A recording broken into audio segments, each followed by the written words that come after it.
Patay ang isang babaeng pasyente matapos barilin sa loob ng isang ospital sa Dasmariñas, Cavite. Ang mga suspect nakunan ng security camera ng ospital. Yan ang unang balita ni Bam Alegre.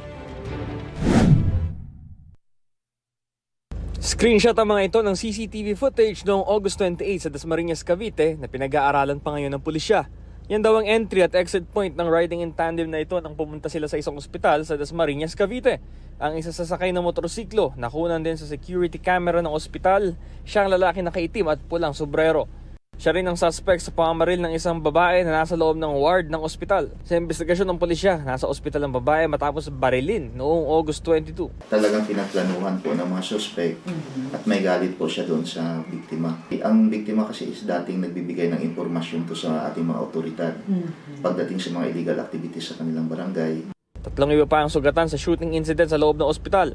Ang nanay ng babaeng binaril, ang security guard na tinamaan sa braso, pati ang isang babae na natamaan ng bullet shrapnel sa paa.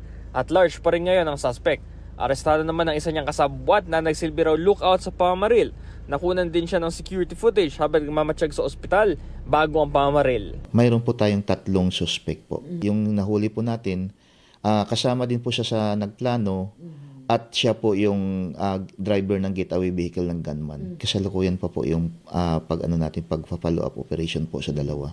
Ito pong nahuli natin. Tumanggi magbigay ng pahayag sa harap ng kamera ng GMA Integrated News ang naarestong suspect. Ayon sa pulisya, kinumpirma ng arestadong lookout na bukod sa gunman, may isa pa raw na mastermind sa krimen. Naharap ang mga suspect sa reklamong murder at attempted murder.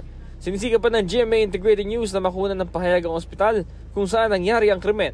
Ito ang unang balita mula sa Dasmariñas, Cavite, Bam Alegre para sa GMA Integrated News.